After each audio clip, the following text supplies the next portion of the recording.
Hey, welcome back to my channel. If you are new here, then hi, my name is Erica.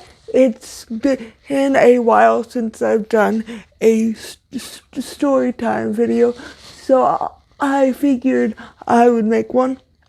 And so this story time video is going to be about an ableist teacher I had in high school, which, if you've seen my other story times, you may have realized now that it's sort of a theme in my life that I've had ableist teachers. So this was when I was a freshman in high school, which was almost 10 years ago now. I think it might be 10 years ago now. But so I was a freshman in high school, and I mean, depending on where you live, I don't know if everybody has to do this, but in my home state, we were required to take some sort of an arts class.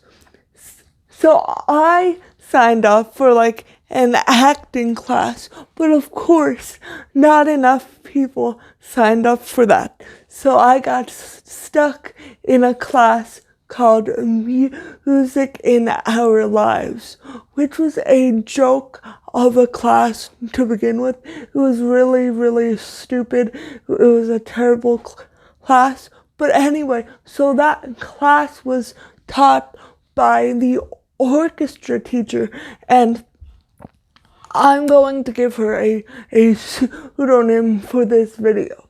Let's call her Miss Hudson. Okay, so Miss Hudson was the orchestra teacher, and now if you went to high school with me and you did orchestra, you might have loved her, because I know a lot of people who had great things to say about her, but I did not have great things to say about her. She was a very bad teacher. She was mean. She wasn't very good at her job. She was ableist. It was just a whole mess.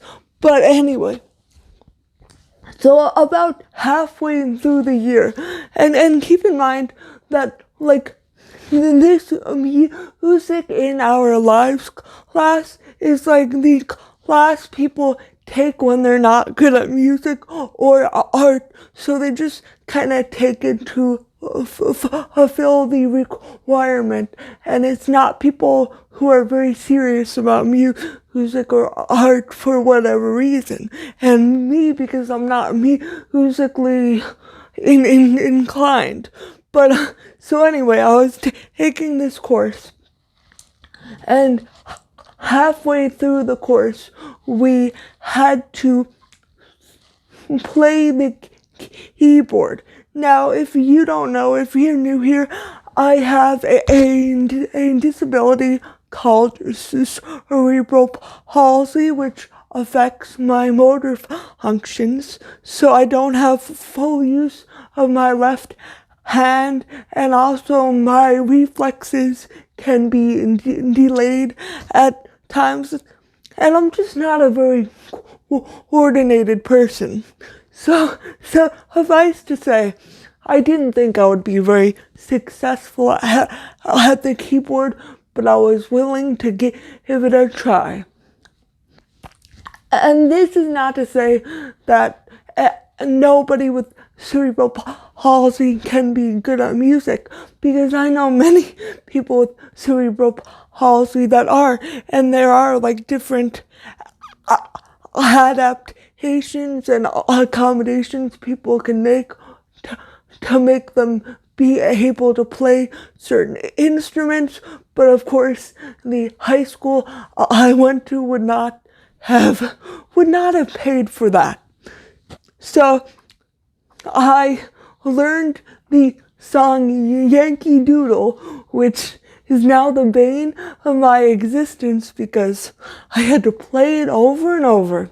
And so I was when I was playing the keyboard, I I couldn't do it fast enough for Miss Hudson's tastes, and she would single me out in class and just make things really uncomfortable for me.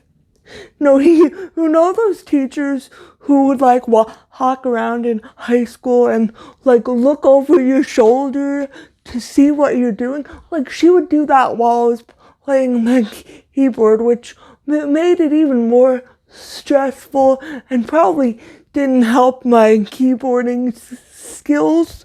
So like no matter, even when I got all the notes or whatever they are right, she would still, like, it wouldn't be good enough for her because it wasn't fast enough. It wasn't like rhythmic, which is like, I'm sorry, lady, I'm trying my best over here. You're not exactly giving me any accommodations. So she ended up lowering my grade. So in high school, you get a grade every quarter. So there's 4 parts of the year. So I think this was during the second quarter when we had to learn keyboard. So I noticed that in the second quarter, my grade was a lot lower. And then my mom noticed it too, and I told her, well, it's because I was playing keyboard and I'm not very good at it, and she doesn't seem to be happy no matter what I do.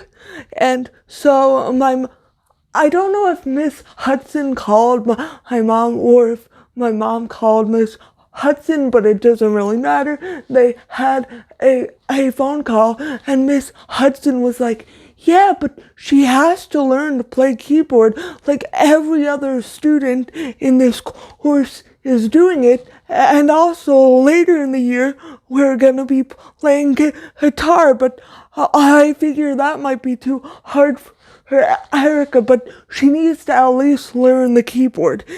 And my mom was like, she has cerebral palsy and she's trying her best, and like, she's not a musician. She's not going to be a musician. She doesn't want to be a musician. She's taking this course because it is required, and the course she wanted to take was not being offered because not enough students signed up. So then Ms. Hudson's like, well, she still has to learn the keyboard. Like, if I'm not making her learn guitar, she needs to at least do this. But it's like,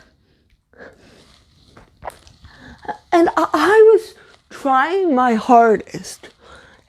And it's not like I could go home and practice because I don't own a keyboard. So like, there wasn't much more I could do to improve my keyboard playing skills.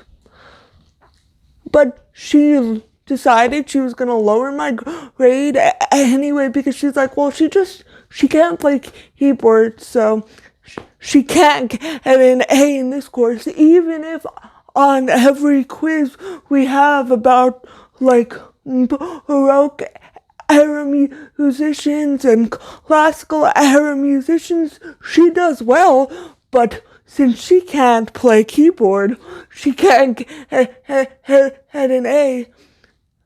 And just the way this woman treated me was terrible. I remember I would always be so nervous to go to that class because I knew she would single me out and make me uncomfortable. Because I think some teachers just like to do that, who disabled students. And part of the reason I shared this story today is because I've gotten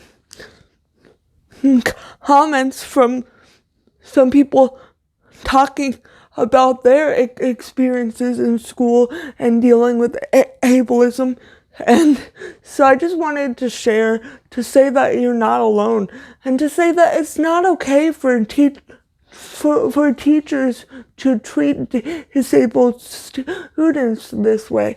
Like, there may be certain things I'll never be able to do, but that's not for lack of trying. Sometimes I just can't do it. Like, I can't move my hands fast enough for your liking.